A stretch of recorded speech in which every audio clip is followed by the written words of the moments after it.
YouTube, what is going on? Back with my latest video, back in the installment of Speculation Saturday. So today we're going to be talking about Funko Pop restocks, and are those affecting the value of Funko Pops negatively? So I may have a different opinion than you guys, and I just wanted to kind of talk about this. The reason why is a lot of you guys from my last week's video talking about Funko Pop sodas kind of highlighted some things that you see an issue with the Funko Pop line, and I kind of just wanted to start a discussion as far as looking into this a little bit deeper and kind of opening up the discussion to you guys as far as do these really have a negative effect the way that we believe they do? I'm gonna also kind of touch a little bit about last week's video about the comments you guys made about the sodas. So let's get right into it and get my thoughts. Here we go. Listen, been in the game for a minute, clocking in because it's time to get down to business. Stunting is a habit, on me I'm good at it. Ask around town, I'm known as the Popsavage.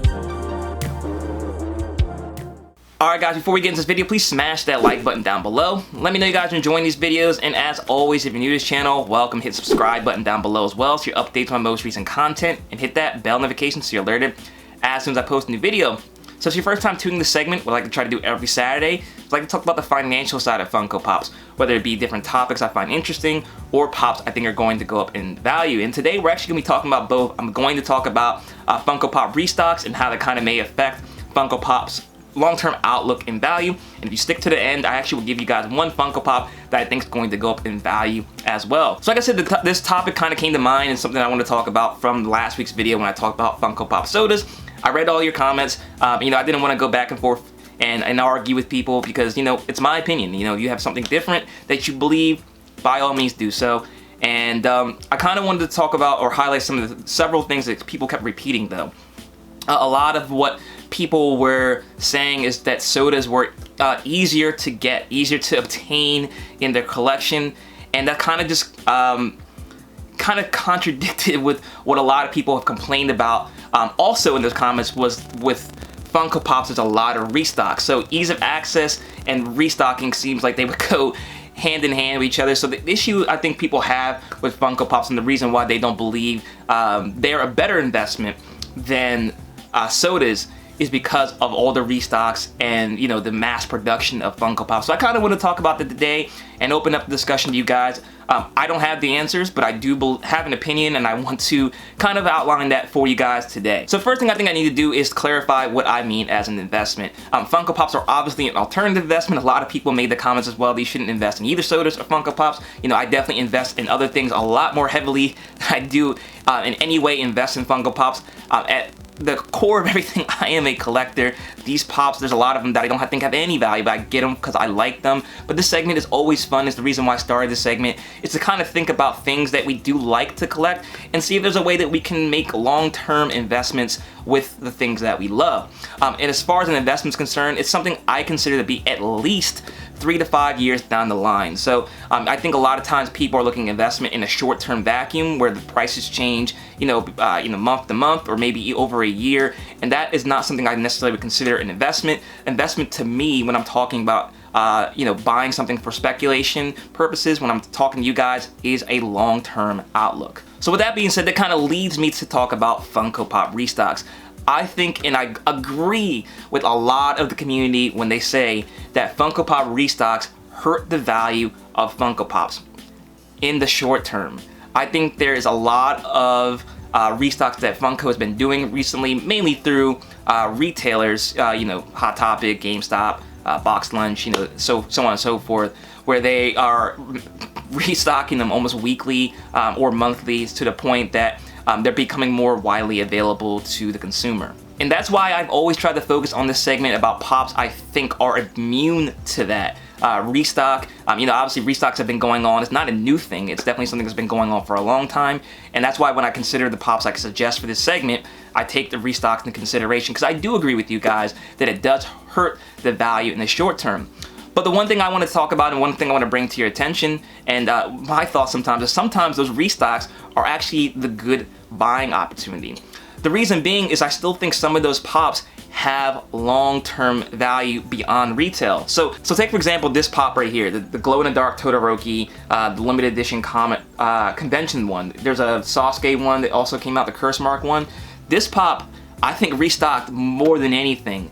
Maybe even more like Battle Deku, any other hot topic pop that's come out recently. And this pop is starting to get back up to its previous value when it first dropped. You know, these were restocking, like I said, almost like weekly at one point, I think 2-3 years ago.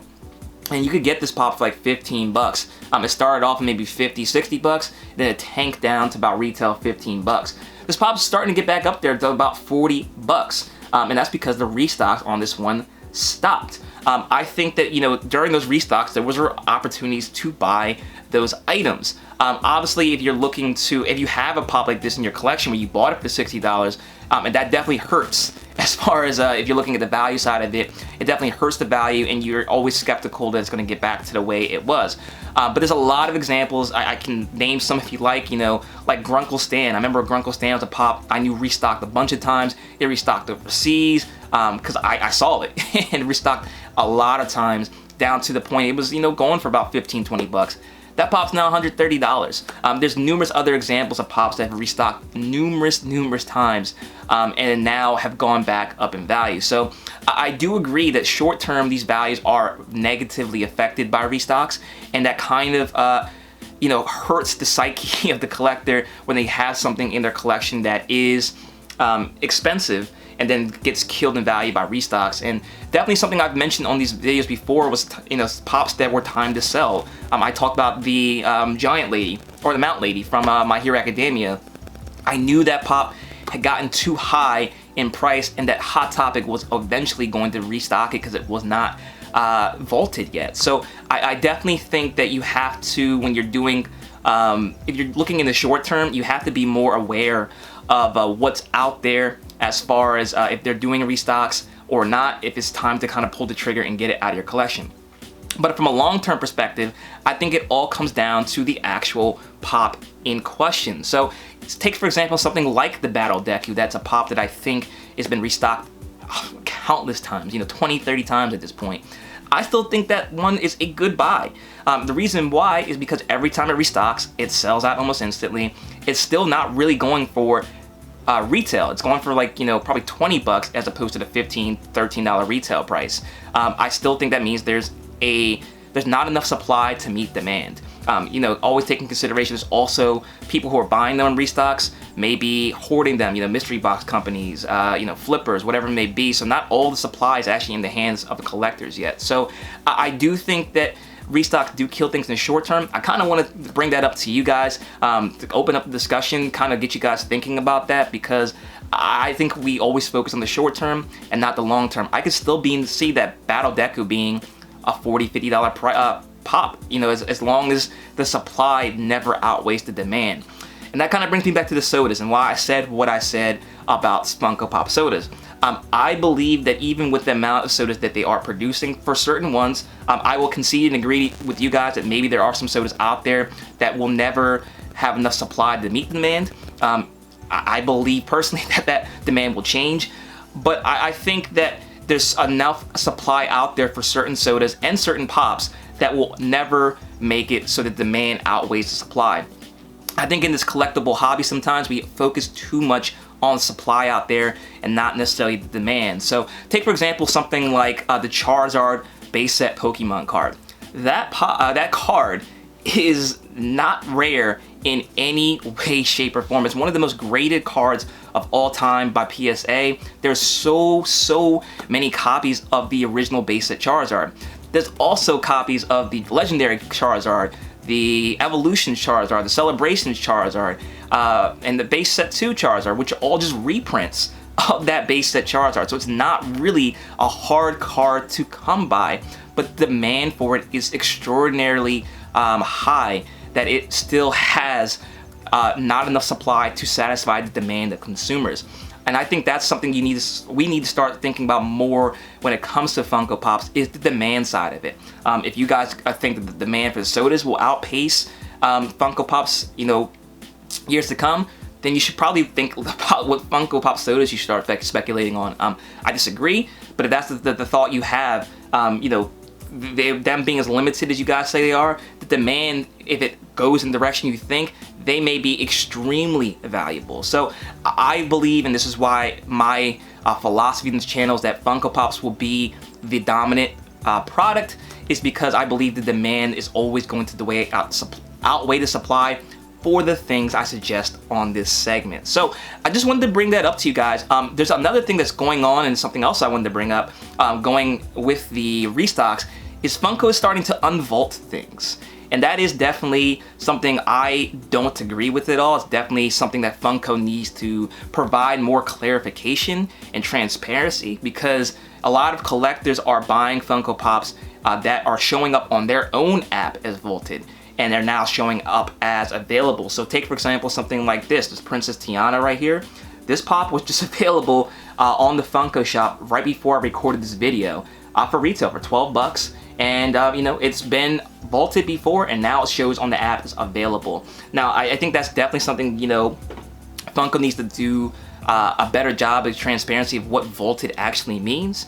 But I think the same thing remains true, that as long as the supply does not outweigh the demand, that pop is going to go back up in value to the point it was before it was unvaulted. So that's my theory, that's my belief. I want to know where you guys land though. If you believe that the demand side of the hobby should be looked at more, and if restocks are really killing the Funko Pop hobby in general.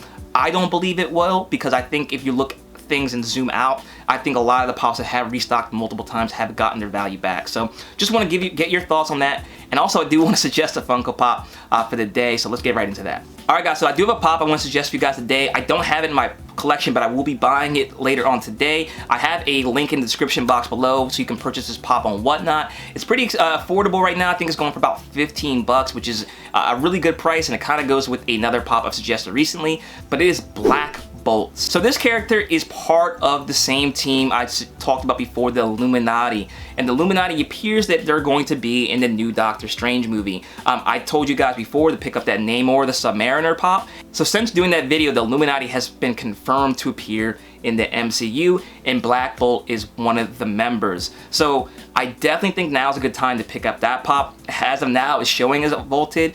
There is another one where it's a 2-pack with him and Lockjaw. If you're interested in picking that one up, by all means. I think you can't go wrong. Obviously, they may make another version of them, but you always want to at least get the first version of the character, I believe. You know, talking about buying stuff like rookie cards, you know, the first card available for like a sports player. I think the same is going to remain true eventually for Funko Pops, and I think getting the first one in your collection is always going to be the move. It's a really affordable pop, $15. He's not like a household name at this point, but once he hits the big screen, I think that's going to change, and people are going to flock to this pop. So definitely one I think you guys should get in your collection before it's too late, and just a pop I want to suggest for you guys, so then you're not you know, going a couple weeks without getting a pop to add to your collection. So there you guys go. Let me know what you guys think about the restocks. Again, I don't have a strong opinion one way or the other. If you guys disagree, I want to know what your thoughts in the comment section below. But I guess I'm an optimist in the way that I believe the demand is going to always outweigh the supply for certain pops. So there you guys have it. Thank you so much for watching. Hit the like button, comment, share, subscribe if you're new. Check me out on my second channel with Savage Breaks, where I do Pokemon and sport card openings, and also my Instagram is ThePopSavage. You can stay connected there too. Thanks again for watching, guys. Until next time, I'll see you later.